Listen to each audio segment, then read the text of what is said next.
Hello and welcome to Rural Concerns. I'm Sunil Patel, and when my good friend Chris Cantrell Hello, Governor. moved to the middle of nowhere during lockdown, I thought it'd be funny to chronicle his mental unravelling in the form of an ongoing regular podcast. Okay, thank you. You're welcome. And in each episode, I'll be praying that the internet doesn't cut out as I shake Sunil down for my fix of cultural trends and try and process the existential horror of my own self-imposed rural exile. It's a comedy podcast as well. Yeah, worth need to flag that at the top. Yeah. I only met my upstairs neighbour properly yesterday, and I've lived here for nearly 2 years. What are they like? What? Yeah, they're nice. I got home about 4 a.m. and they were outside smoking, and then they gave me a cigarillo. We exchanged numbers, but I was so drunk I don't know what his name is. I've written it in like garbled nonsense. So let's see what happens. Shall we ring it live on air? You can probably hear me through the ceiling. But yeah, I would never have. Basically, our whole street has a WhatsApp group, but without our building on it, because they all know each other, and they talk about us in that group. Like if ever, like myself and my housemate are doing anything on TV or doing any stand up, they message each other about it, so they know about our lives and our careers without us finding out, which is sort of like village life, isn't it? Yeah, well, being a minor celebrity. Yeah, I guess it is. Well, no, having people know about you without ever talking to you. Yeah. Well, you must be doing very well if the community WhatsApp group's picking you out. Oh, maybe they're trading notes when you're like, oh, he's on tour this week. Let's rob him. Let's rob him. Let's rob him blind. But we're far from the most well-known people on our street. There's way more famous people on our street.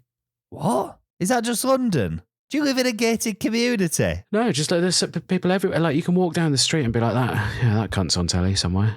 I'll tell you, when I was living in London, I once heard a tale on a train, and it was a man and a woman catching up, and then he was like, "Yeah, I'm out of London." And she was like, "Oh, what? Like, why?" And he went, "Well, I've just got little ones and worried about them growing up in some of the, what do you call it, peer group control and stuff like that in London." He was a bit worried about it, so they moved. But he was like saying, "Yeah, my car got keyed a few times," or something like that. And then he said, but the real thing that sort of tipped us over the edge was one night, the house at the end of the street, a SWAT team raided it at like 1 a.m, and it turns out that some gangland types were running it as, like chaining up, I don't know, like sort of trafficked people or something like that, and city boys were like paying money to, like go and batter them and stuff. And he was like, yeah, that's when we decided to move. Oh, fucking hell. That's London, isn't it? Well, look, there's bad people everywhere. I think that some of the stuff they do in the countryside is obscene from what I gather. I mean... Yes, what are Chris's rural concerns? So we should move on to that segment. Yeah. My rural concerns this week, and I think for this, producer James, I would like some sort of quite in-depth sound design running under... No, he's shaking his head. It's not that sort of vibe. But I was thinking, like, if we had me going like, "Oh, that's a big bat," and like, "Oh, ain't that a big bat?" That I thought that. And then what? I don't know. I'm just gonna tell you what's going on. You get bats up there? Oh. I went to the countryside the other day. Loads of fucking bats. Yeah, they're in the house. Don't get them here. They're in the walls. Why don't you get them down here then? I think you do. It's just that and I'm guessing they probably stay away from cities because they see via sound, don't they? But up here at about 8 o'clock, twilight, you look up and you can see hundreds and hundreds of bats just above your head, like zipping through, picking up flies and stuff. And if I like that, but I could see how in a certain light it might be nightmarish if that's not your thing. But at 10 o'clock at night, the walls start like erupt, like scratch, they're waking up. Because I live in an old farmhouse with lots of basically gaps in it and stuff. So they live in the walls? Yeah, I think so. Some of them do. Are they vermin, or are they just like, that's cool? I think they're like rare species. I think if we wanted to move them out, we legally couldn't do. I think we have to bow down to them. Yeah, you might want to think twice about mentioning that on recorded medium, that you've got bats in your walls. It's quite expensive. We don't have bats in our walls. That's nice to hear. That's good to hear. James just tied it on. But that's not your rural concern. So let me tell you about rural concerns. This is a segment where I'm just going to tell you the stuff that's going on in my local community, the stuff that's upsetting everyone. I'm just going to give, I live very close to Sycamore Gap. Or as we know it up here now, Gap. Oh, no, I shouldn't. Don't have me laughing at that. So going on up here, do you know what Sycamore Gap is, Sunil? No idea. Up here, there's this ancient oak tree that Kevin Costner was, what is it? No, it's not an oak tree. There's a tree. It's really old. I would guess it's a sycamore tree. It's a sycamore. Yeah. Okay. It's a sycamore tree. Yeah. There's an ancient sycamore tree that had been there for, I think, 300 years. It's a very famous image. It's like built into all postcards and the marketing for the area. And Robin Hood, Prince of Thieves was filmed in 1993 or whatever, was filmed near it. And Kevin Costner was there. But then, and people walk from, and they walk along Hadrian as well, and they stop there. It's a big tourist attraction. Anyway, someone just took it down overnight with a chainsaw. What, is it active? Yeah, vandalism. Or vandalism. No one knows. How big's the tree? Well, not very big now. No, but how big was the tree? I don't know. Size of a house? Yeah, like two stories. Big tree. Hang on. How old was the tree? 300 years. Fucking hell. So it's an ancient. Who took it down? I think it's an ancient tree. It's classed as, so it's seen a lot. That's the kind of thing that if you cut it down, then you get a curse on you forever or something. Yeah, but what was really interesting was when that happened, it's really sad, but watch it, and on the media, like in the news, trees being cut down, but in the local WhatsApp groups, things were moving at pace. Do you know, like, is this guy, he's done it because of this, this, and this.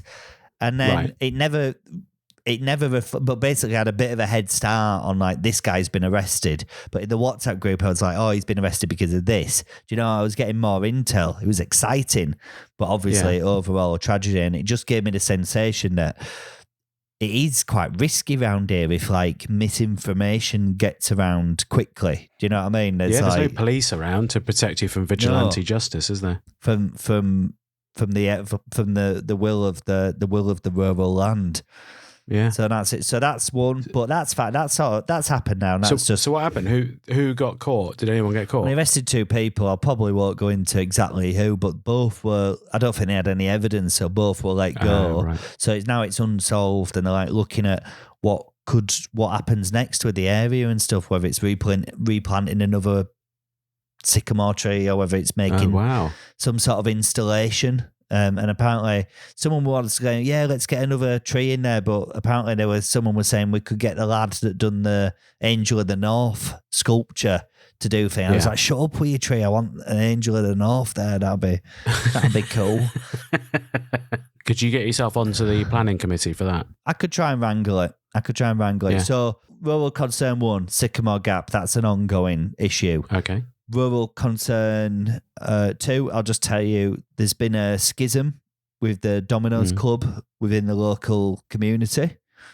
Sort of an ongoing developing issue, but basically someone tried to put the cost of the Domino's up from £2.50 to £4, but included a meal. That is a big jump. Yeah, it's £4. So you're like, that's no, but really it's like 100%. But it's going up that much. Yeah. It's like it's huge increase. So there's been a big fallout. There's different factions. How many people in this Domino's club? I don't know. Like, I'm not getting involved in it, but it's like it's the pensioner community again. It's a Twilight Years crew. Yeah. So it's fine. I'm just trying to, but basically the Village magazine becomes a source, where people settle scores. So you have to like keep an eye on who's putting what in and how it's tempered and stuff. I'm assuming there is an online forum for the local area, right? Yeah. We've got a Facebook group. Oh, right, you do. Right, okay, yeah. But the magazine, the printed magazine, there's some people that don't. It's basically a life, like collates information, we print it, and there's some pensioners within the community that aren't as online as the rest of us. So yeah, it's a good thing to do. Right. What's the circulation numbers of this magazine that you spend so much time working on? But it's like 350, but I think we're overprinting. I think we're closer to like 305 or something like that. So it's a small village, it's a small community. 305 distributed copies that you think are read or just put on like kitchen tables or something? Maybe the latter. Out of how many people that live there? I don't know. It's a small village. There's a bigger village nearby. I think innately it's not that huge. No, but that's pretty good penetration for the market. It's like a working class village, do you know? It's everyone's like sheep farmers and there's a line marking company in the village. I've been there and there's not many like Range Rovers about. There's a couple, but that's what I like about it because I do like to identify as working class. Do you know what I mean? I see. It's just my type of working class is writing the words on post-it notes and being like, we're hard down the graft mine today, coming up with ideas for online sketches. Most of your work as a working class man is redefining what working class means. And the graft is hard, do you know what I mean? I'm so tired.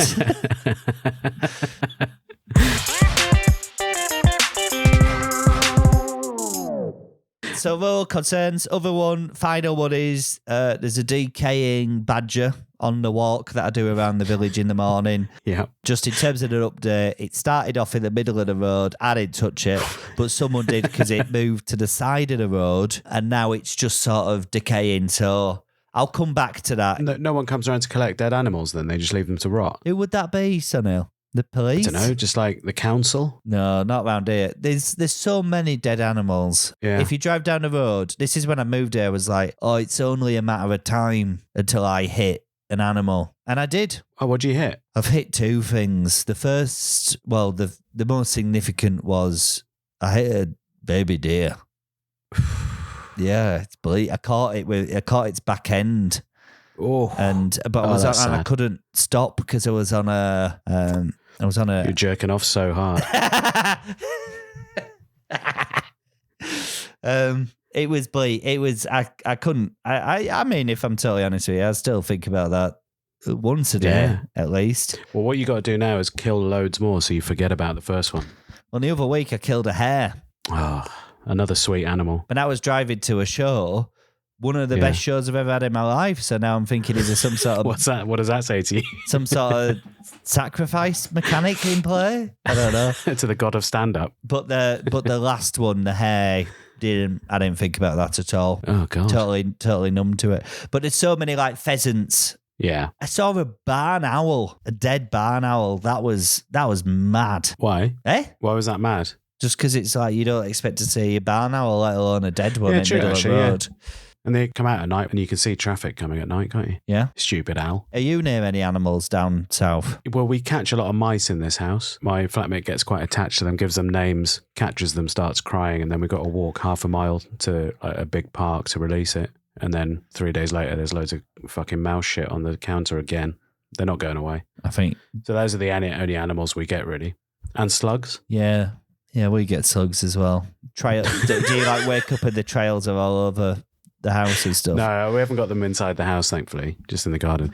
But no animals. I wouldn't mind. You don't have any pets either, do you? You should get some pets. That's the whole point of living in the country. We don't have a lifestyle for a pet. Cats are very independent. Dogs can just do what they want half the time. It's hard enough getting in-laws to look after my son. I can't. You don't need in-laws to look after a cat. Do you think the cat will look after my son? Get a couple of feral dogs and some like scrawny cats. What you should do, which is my dream about living in the countryside, is just like having enough land to buy old cars off eBay and just pile them up on top of each other in the garden. To what end? Huh? To what end? Show of strength. It's just like, this is my land. I've carved out my piece of the world. And fuck all of you. Yeah, I like that. I want a bunker. I'd love a bunker. And I want a house with secret passages. Yeah. Nice bunker would be good. Put a nice TV sofa down there and some cans of tuna. And some tinnies. And some fucking tinnies, you know what I'm saying? No, well, loads of hip flasks of Commissioner whiskey.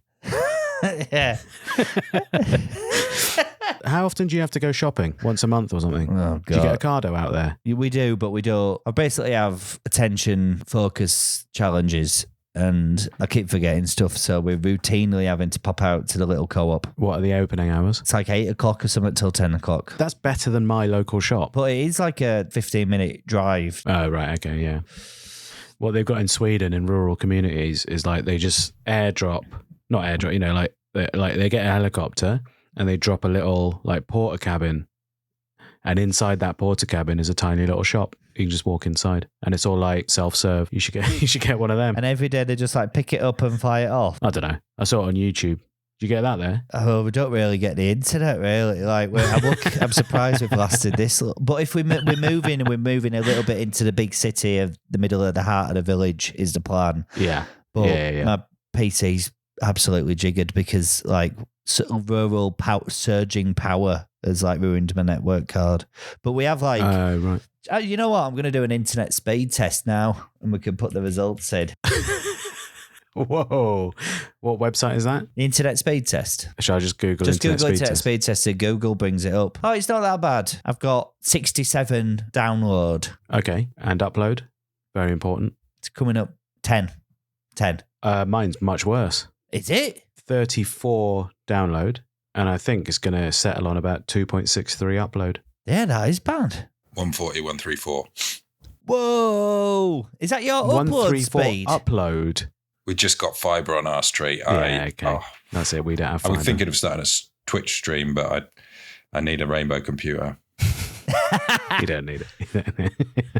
I mean, I haven't figured it out yet, but there has to be money in it.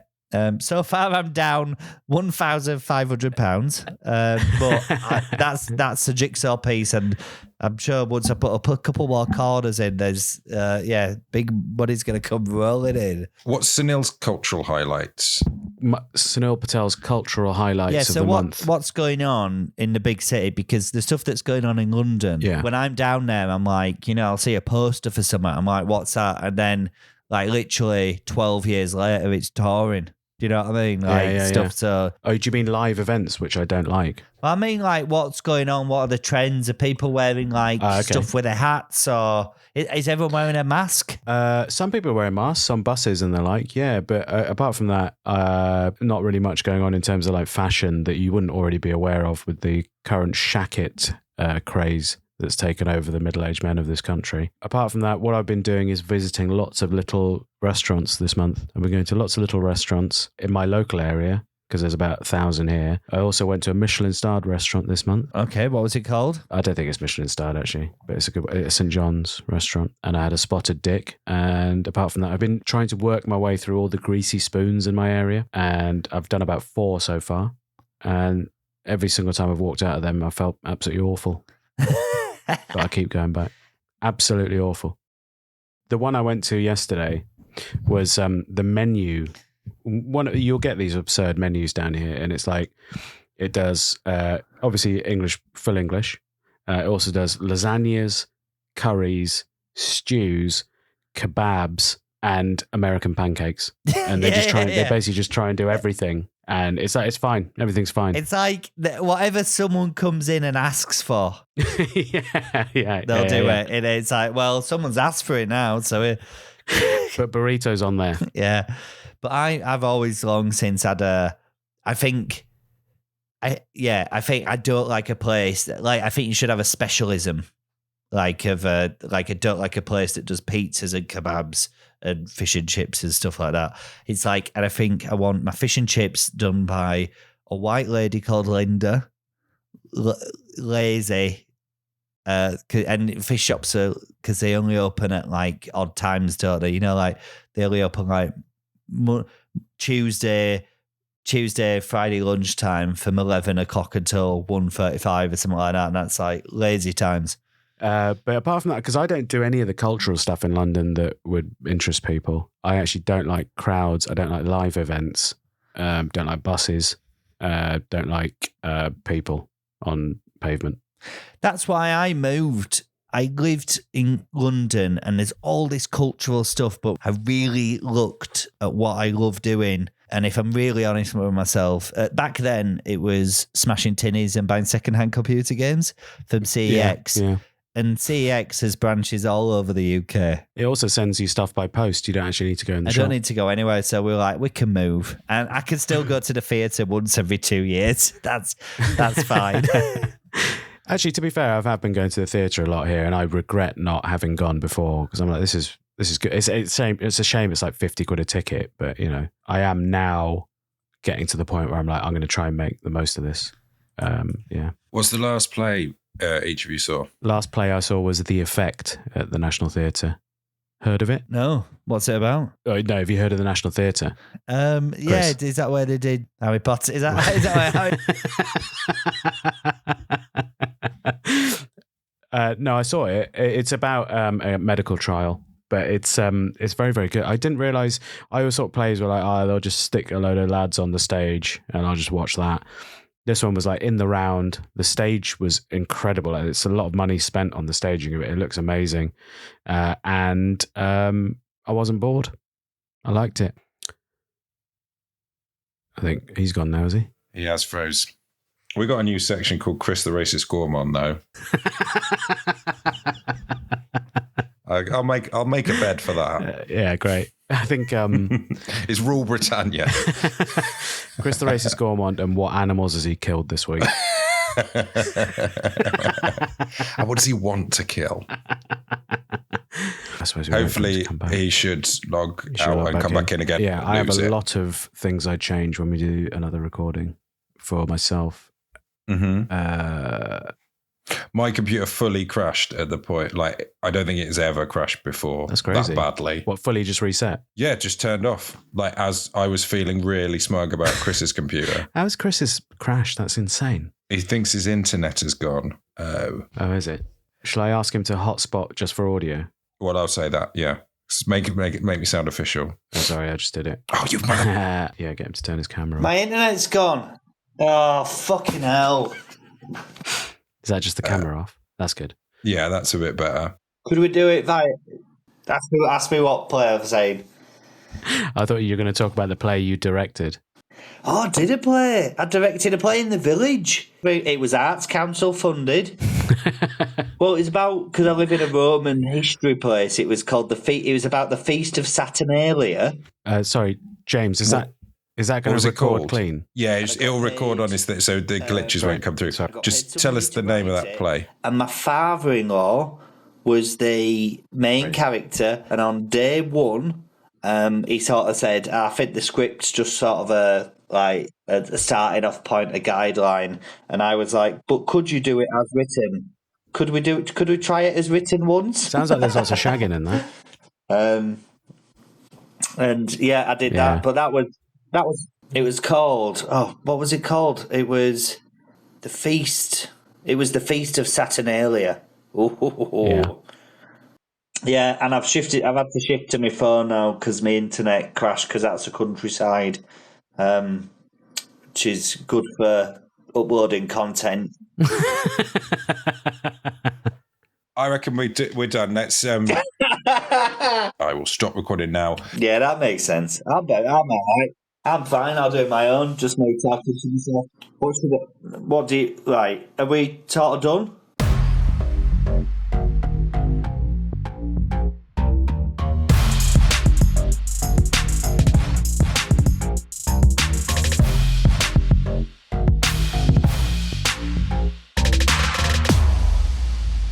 All right, that's it. Thank you for listening. Woo! Yeah, thank you. It means a lot. And if you want to ask us a question about the countryside or reprimand us for something terrible that we've said, then you can get in contact with us via email at christopher@alovelytime.co.uk. It can be to both of us. I will maybe show it to Sunil, but for every person who emails us, I'm going to send you a picture of both of our feet. How does that sound? It'll be a JPEG. Right, he doesn't have any pictures of my feet, and I'm not sending him any pictures of my feet. But thank you for listening. It means a lot that you're giving us your time. If you want to go the extra mile, give us a review on Apple Podcast, 5 stars, obviously, or recommend us to a friend or something like that. That's it. Rural Concerns was produced by producer James for a lovely time. My internet's gone. Oh, fucking hell.